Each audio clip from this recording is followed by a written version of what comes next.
নমস্কার বন্ধুরা, সকাল সকাল চলে এলাম কাঁচা কলা আর মাছ দিয়ে গরমের দিনে পাতলা ঝোল রান্না করা রেসিপি।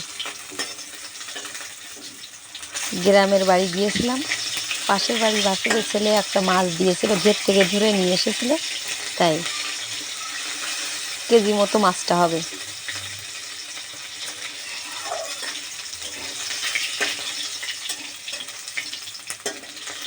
এই মাছ দিয়েই আজ কাঁচা কলা দিয়ে পাতলা ঝোল রান্না করব।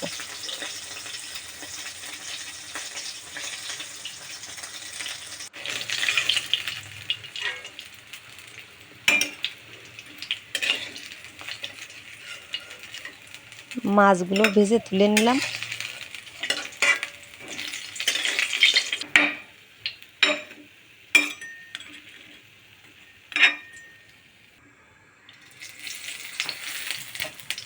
অল্প জিরিয়ে ফোড়ন দিয়ে দিলাম, তারপরে কাঁচা কলা এবং আলু কাঁচা ঝাল দিয়ে দিলাম ফোড়নের উপরে।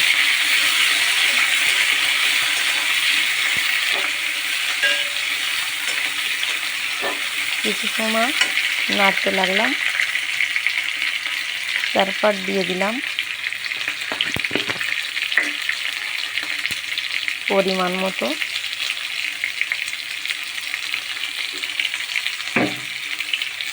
লবণ।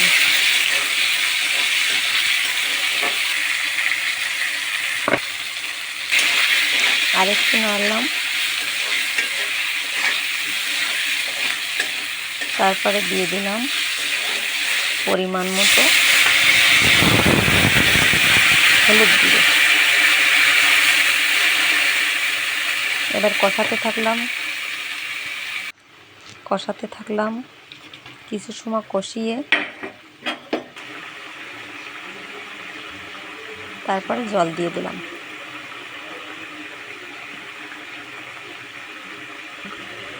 তরকারিটা হালকা সেদ্ধ এবং ফুটে এলে মাছটা দিয়ে দিলাম,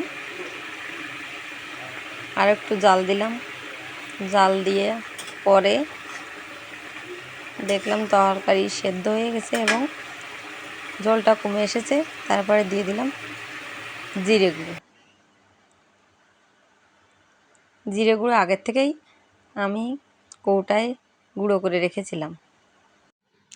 কেমন হয়েছে সবাই একটু কমেন্ট করে জানাবেন। সবার জন্য সুস্বাস্থ্য এবং শুভকামনা। জয় মা কালী।